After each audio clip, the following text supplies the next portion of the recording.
তো অনেক অভিনয় হতে পারে এবং ও এরকম বহুতবার করছে আর কি, করে করে সেইটাকে নিজেকে হওয়ার জন্য, ভাইরাল হওয়ার জন্য এটা সে করে। এটাও কালকে হচ্ছে পরিকল্পিতভাবে। আমরা কি তার বাড়িতে গেছি?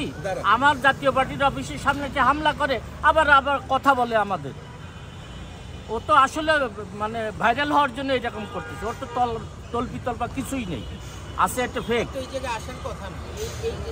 আর কিছু বলবেন?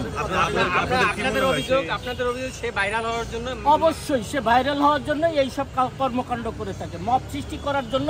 সে একাধিকবার, এইরকম না তো একাধিকবার বাংলাদেশের মানুষকে বিবৃতি করতেছে, বিব্রত করতেছে, তাদেরকে নষ্ট করতেছে এবং বাংলাদেশের মানুষকে যে হাঙ্গামা দাঙ্গা করে করে করে মানুষকে করতেছে, এই দেশে ক্ষতি করতেছে।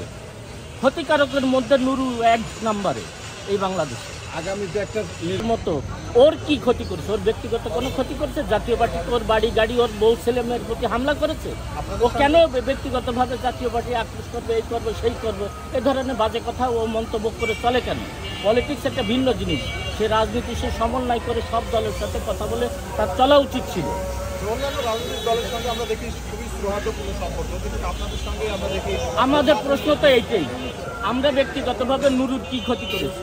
গত 24-এর নির্বাচনেও তো জাতীয় পার্টির কাছে আসে, সে 3টি আসন চাইছে, কিন্তু জাতীয় পার্টি তাকে উপযুক্ত মনে করেনি, তাই তাকে দিইনি। এক্ষেত্রে আমাদেরও প্রশ্ন আপনাদের মাধ্যমে যে আমরা জাতীয় পার্টি ব্যক্তিগত নুরুর কি ক্ষতি করেছি? আজকে আপনাদের কোনো কর্মসূচি আছে? আমাদের কর্মসূচি তো প্রতিদিনই থাকে, কম বেশি থাকবে। নেতাকর্মী আছে, মহানগর উত্তর দক্ষিণ নিয়ে কাজকর্ম আছে।